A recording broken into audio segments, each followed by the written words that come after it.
Rita lived a quiet life before she met Adeshina. Working as an administrator in a corporate office, she had no idea that her life was about to change. Adeshina, the charming son of a wealthy business mogul, had walked into her life unexpectedly. They met at a business event in Victoria Island, Lagos, and from that moment, sparks flew. Rita couldn't believe her luck. A handsome, successful man who treated her like a queen.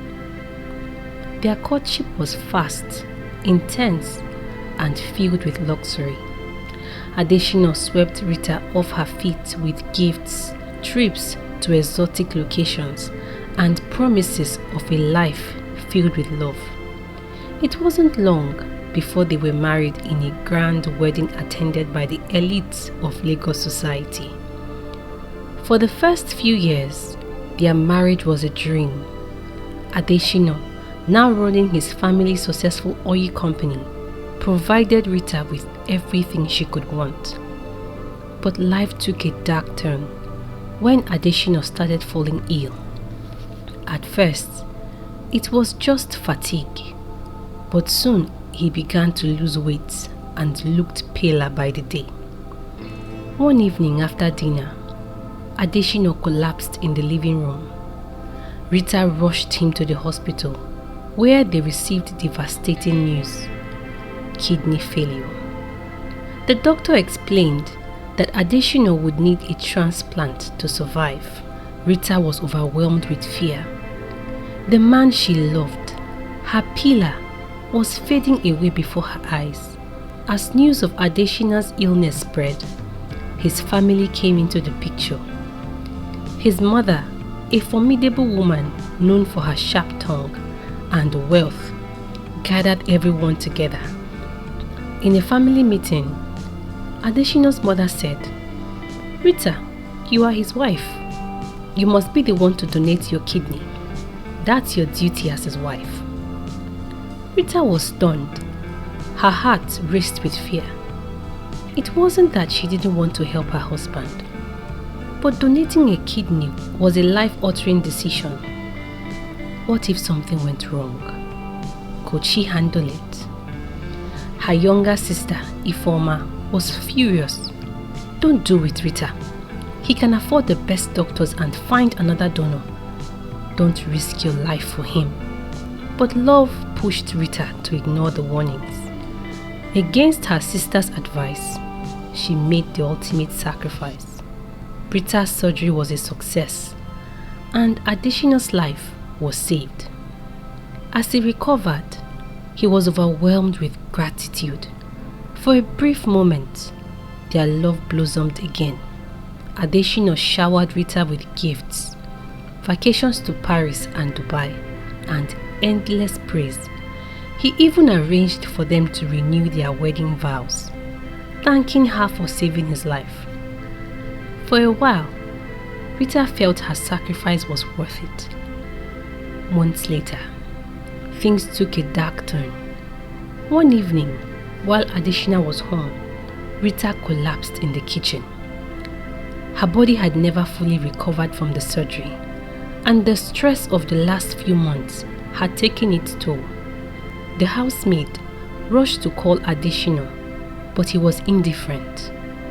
"I'm busy with work. Handle it," he said coldly. Rita was rushed to the hospital, where doctors treated her for exhaustion and complications from the surgery. But what hurt most was that Adeshina never showed up, not once. When Rita finally returned home, she found Adeshina throwing a party. Laughter and music filled the house, as if nothing had happened. Rita's heart broke. She realized the man she had sacrificed for no longer cared for her. She pretended to be weak and sick, hoping to gain Adeshina's sympathy. But days turned into weeks, and he showed no interest in her well-being. The final blow came when Adeshina's mother arrived at their home with Bukola, a young and vibrant woman.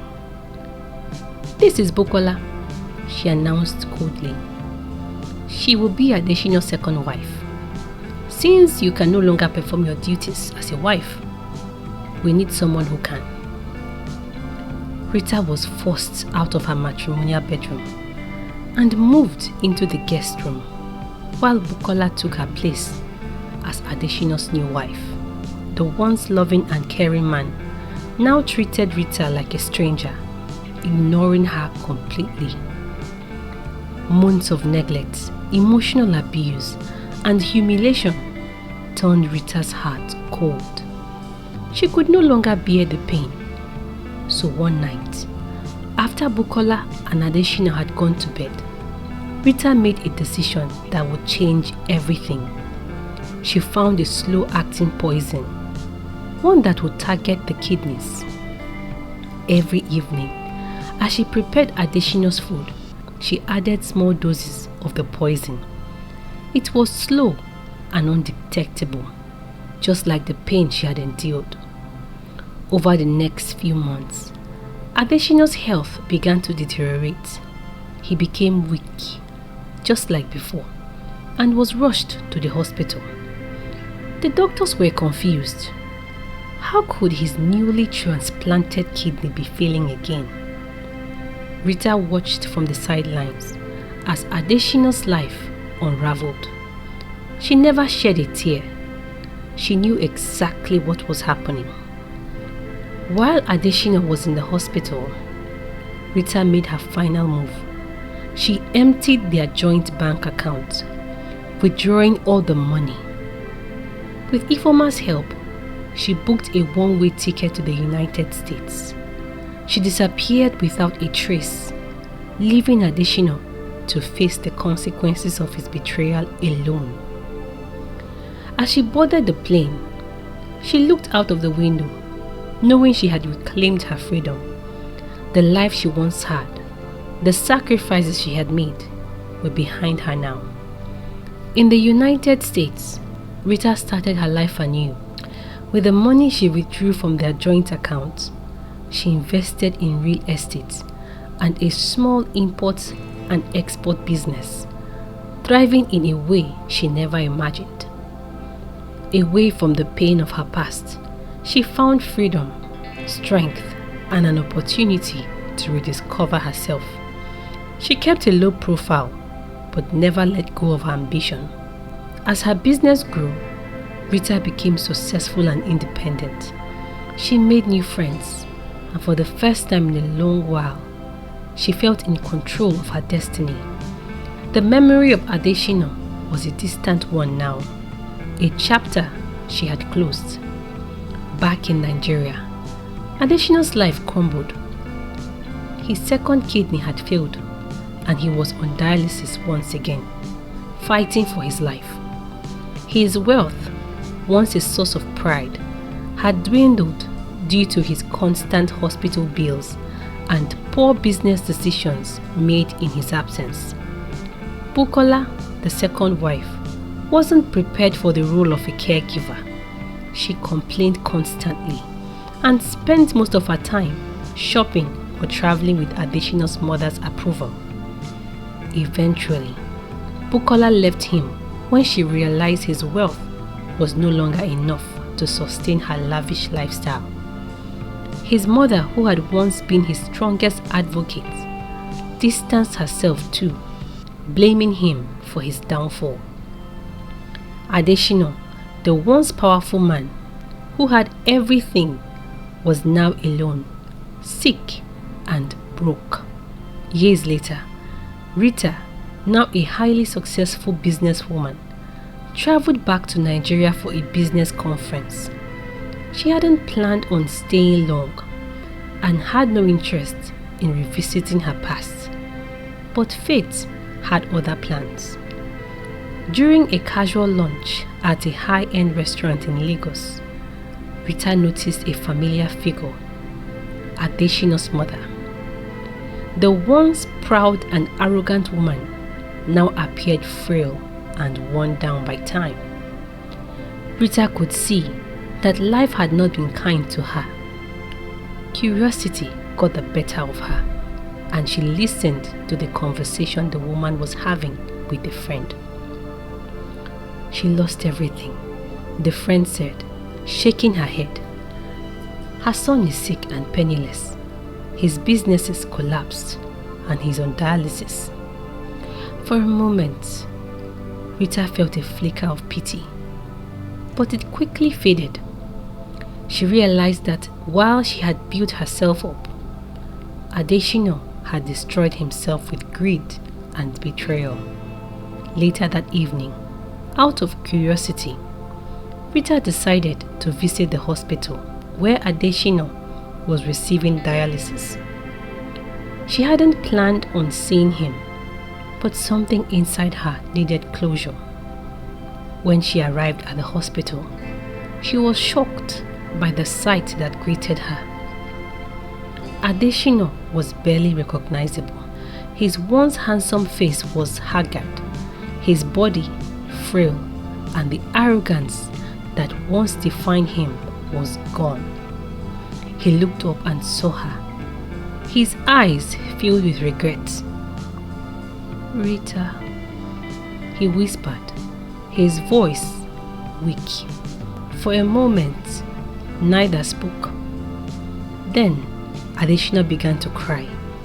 He apologized for everything, for taking her for granted, for betraying her trust, and for allowing his family to hurt her.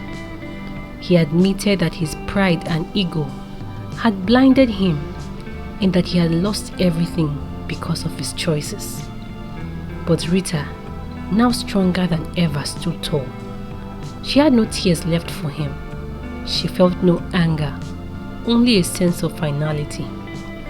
"I forgave you a long time ago," she said quietly, "but I've moved on. My life doesn't revolve around you anymore."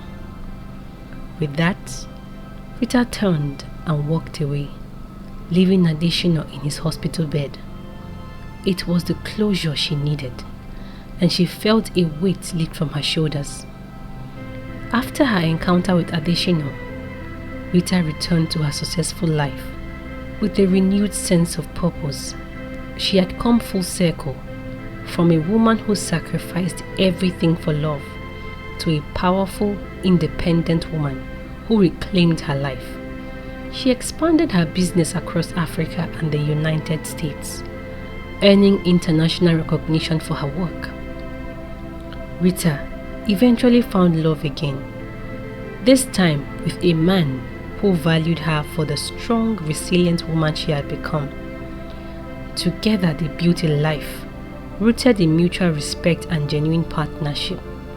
Adeshina's story became a cautionary tale in Lagos society, a reminder that wealth and power could never replace true love, loyalty, and integrity.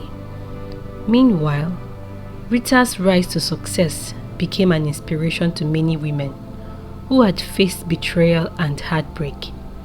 She used her story to empower others, giving talks and seminars about resilience, self-worth, and independence. Years later, Rita was honored with an award for her contributions to business and women's empowerment.